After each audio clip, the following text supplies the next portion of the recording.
When I was 21, I was paralyzed from the chest down. Over the next year, as I recovered, I thought only about one thing: getting stronger. Not for 1 second did I think about not being paralyzed. Only the opposite: getting stronger every day until I didn't have to think about it.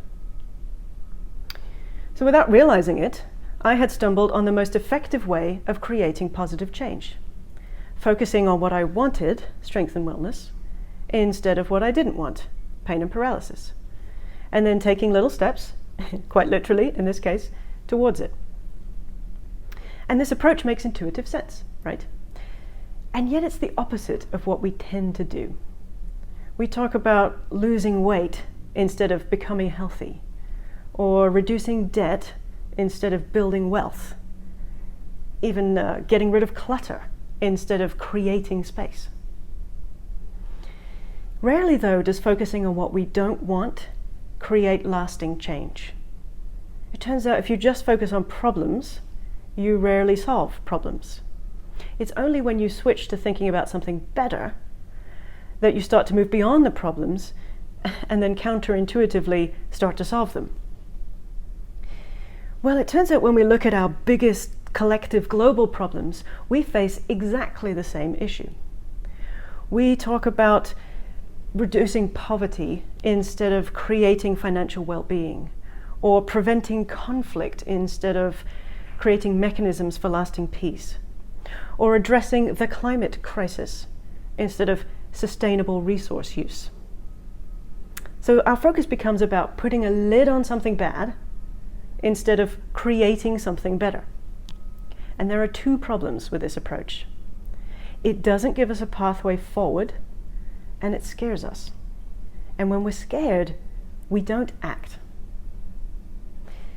So I've been a climate change scientist for about 25 years. And I also like to laugh, which creates a bit of a career challenge, I find. I feel like I really should have picked something a bit lighter, funeral director, drug runner, even the current president's public relations manager. But no, I'm a climate scientist. So I've given talk after talk with lots of alarming data and impressive upward lines on temperature graphs. I've used the words climate crisis.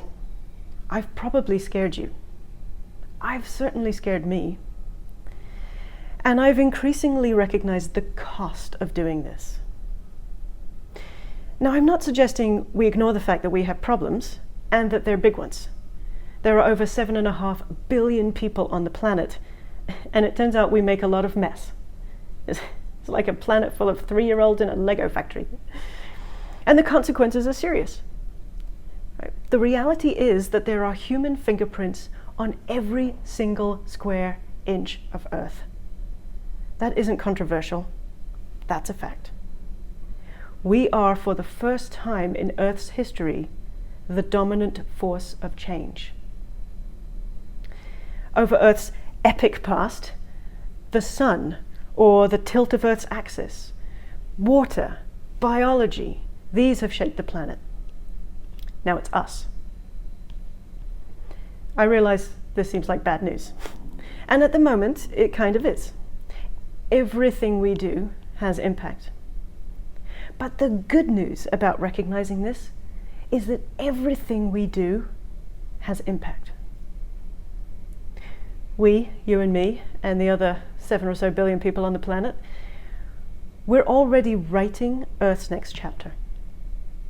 So the question becomes, what do we want the story to be? Has anyone ever asked you? Of course we need to reduce our negative impact. And reducing negative impact is like reducing debt. It's an essential component of financial well-being. But it turns out that increasing our positive impact is even more important. Like smart investing, positive impact compounds. So what will our positive impact be? In other words, what does better look like? What matters to us? And how do we ensure we all have a voice in sharing that?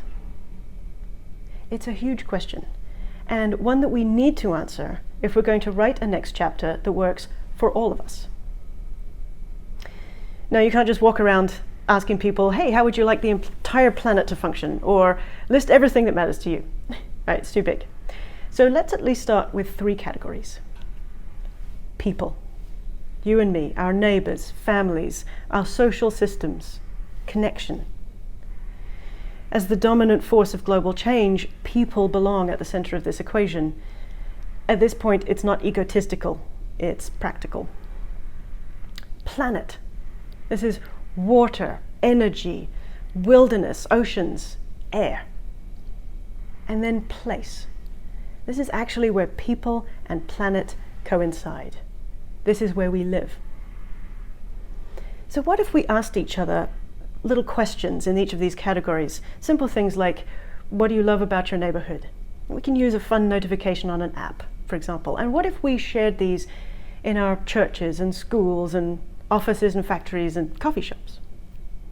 What if we assigned kids essays about what they like to see on their ride to school, or how they treat each other in the classroom, instead of, as one Massachusetts teacher told me, dystopian essays about what would happen if we didn't solve the climate crisis? And then imagine that we could capture our answers to these simple little questions. Imagine that we could pull out the similarities and the differences. And imagine that we could do that globally. Well, we can, of course. Through artificial intelligence and other digital technologies, we can collect stories, essays, all kinds of data from all of us. If we ever need a change in our thinking, it's now. We have big challenges, and we're on the brink of running out of time. But instead of focusing only on the challenge, we also need to look beyond the problems and consider what matters to us. Let's ask each other that, capture that, and share that, and then show each other what people are already doing that aligns with that. Because there are a great many good things happening across the planet that we can identify that already align with what matters to us. And by engaging with and supporting those efforts, we start to write Earth's next chapter in a way that we want. I'm excited about writing that kind of Earth's next chapter, and I want you to be too. About 18 months after I got out of the hospital after being paralyzed, I hiked the Grand Canyon down and back in a day. For sure, I had lots of professional help in my recovery, but it was my vision and commitment that got me back to the South Rim that cool day in March. If we really want a future that's cleaner, richer, safer, more beautiful, better, then we have to start by asking each other what we value and what we want, not just what we don't want. It's only then that we can co-author Earth's next chapter in a way that makes us want to turn the page. Thank you. My name is Dr. Ann Waple, and I'm a speaker who dares.